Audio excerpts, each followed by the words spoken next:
تعالى في القرآن المجيد والفرقان الحميد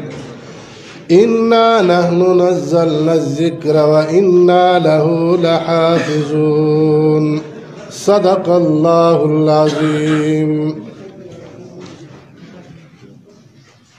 د ټولو څخه مخکې حضرت شیخ صاحب رحیم الله او د دې مدرسې اساتذه طلبای عظام او د سیمې و د علاقې مخلص مسلمانانو السلام علیکم. طالب علمانو دا کوم واقعه چې کوم په جامعہ زبیریہ کې سوی ده نه دا اوله واقعه ده او نه دا آخره واقعه ده او نه دې صرف د زبیریہ سره تعلق دی. دا واقعه او دا وار په دین اسلام دی، دا په اسلامیت باندې وار دی. د دې د یو ذات سره تعلق نشته، د یو شخص سره تعلق نشته، د دې د یو پروګرام سره تعلق. دین اسلام چې د حضرت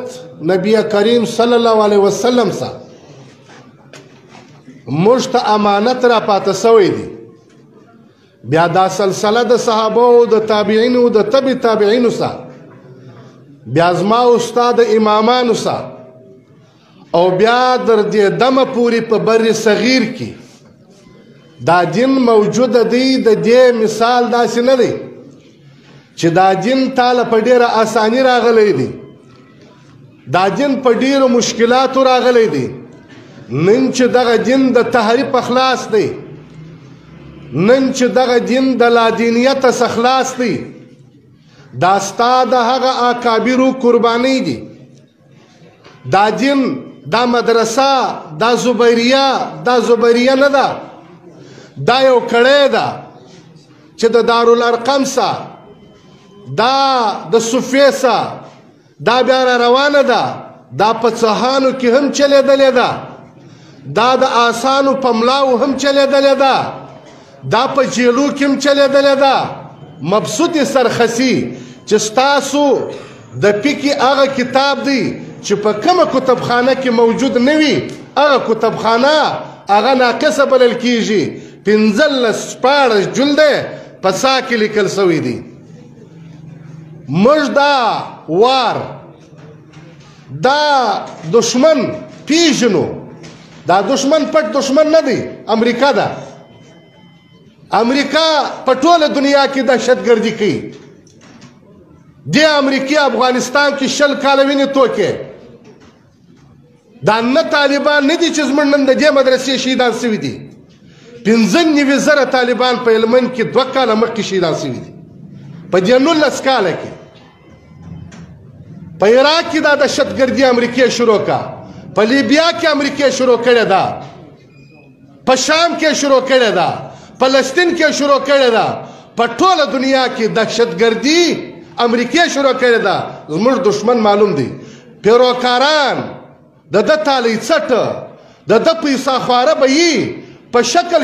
کې، په سپینه لنګوټه کې به هم یې، په توره ژیره کې به هم یې، په سپینو کالیو جامو کې به هم وي، لیکن د دې ټولو سرکرده امریکا ده. او دا وار د امریکې دی، که په دې مدرسه دی، که په بله مدرسه دی، که په ټوله دنیا دی، دا امریکا کوي، دا امریکې هغه پیروکاران کوي. لیکن موږ د دې شټیټه سره، د اسمبلۍ سره، د ما څه مخکې چې کوم محترم مجلس کاوي، واقعتا 2 ورځې کېږي چې موږ په بلوچستان کې د دې څه مخکې وو، او بیا د بلوچستانه د مولانا صاحب سره زه رالمه در ملتانه پورې، او بیا دغه اسمبلۍ له زه 2 ورځې کېږي صرف د دې دپاره چې زه دا وضاحت په اسمبلۍ کې وکړم. او پرون په دغه وضاحت چې زما تقریر رالی او زما د تقریر وار و په دغه وخت باندې حکومتي یو رکن تولا په نامه پښتون راپورته کیږي او دا مجلس کې چې کوارم وایټ آوټ دا خلک پرانیدي دا پوښتنه به موږ کول د وخت د هدهده سه چې شیخ رشید دی دماکه کیږي دشمن انډیا ده نو چې دشمن انډیا ده او دماکه کیږي ومسي دا ستا په لار کلی ولې نه کوي دا ستا په کور یې ولې نه کوي دا څنګه دشمن دی چې ور معلوم هم ته یې چې راز هم ته معلومه یې خلکو ته هم ته اطلاع ورکوې او بیا دماکه په مدرسه کیږي په لال حویلي باندې نه کیږي لیکن موږ دې خلکو ته دا وایو چې زموږ اکابرو په دې مسلمانانو تی دې خواته متوجه سي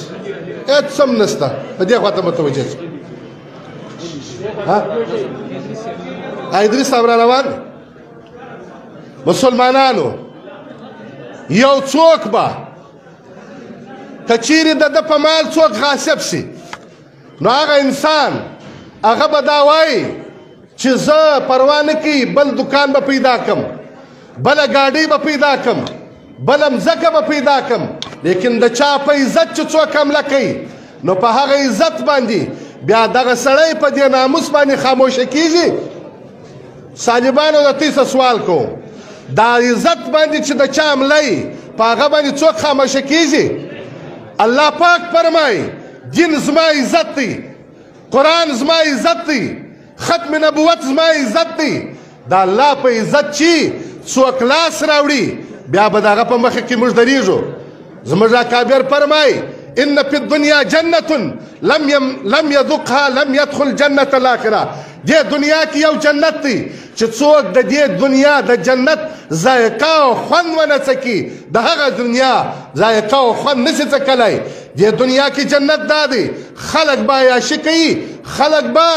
دنیا پرستی کوي خلک به وزارت پرستی کوي خلک به دولت پرستی کوي لیکن زما دولت زما عزت مدرسه ده زما دغه د نبی کریم صلی الله علیه وسلم دغه وراثت دی په دې باندې به زه چې کومه وینه تویدل هغه وینه به داسې بولم لکه جنت که کوم څا ته لوېدم هغه څا به داسې بولم لکه جنت که په کومه چاړه لالېدم هغه چاړه به داسې بولم لکه جنت که په کومه ګولۍ ویشتل کېدم هغه ګولۍ به داسې بولم لکه جنت علامه ابن القیم رحمه الله چې د وخت ظالم بادشاه سا ته واچاوي او په سا کې وو لمونځ هلته اودس هلته ضرورت هلته د وخت بادشاه ته خط لیکي بادشاه ځان دې ستړی کړي ان جنت معیه صارت حین سرتو زما جنت د ما سره دی چې چیرې ځم جنت را سره ځي ته که ما په ګولیو باندې ټوکړه ټوټه کړی زه په جنت کې یم ته که ما په شکنجو کې اچی زه په جنت کې یم ته که ما په چړو باندې حلالې زه په جنت کې یم دا زما د دې دنیا جنت دی زه به یوار د دې دنیا د جنت خوند څکم بیا به د هغه دنیا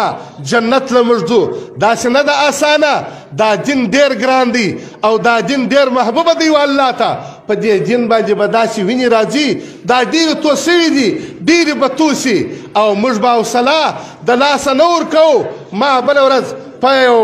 واتساپ باندې یو څوک ولیدي چې د فلسطین یو نوجوان 45 کاله په جیل کې دی او د جیل دروازې وایي چې دغه د جیل دروازې 2 واره بدلې سوې خو زما حوصله نه ده بدله سوې موږ به حوصله نه بدلو الله تعالی دې موږ ته استقامت راکړي شهیدانو شهادت دې الله قبول کړي زخمیانو ته دې الله تعالی صحت ورکړي او دا دشمنان د دین دا دې الله دا تباہ کی او بربادی کی او الله دې دین اسلام حفاظت وکړي واخر دعوانا ان الحمد لله رب العالمین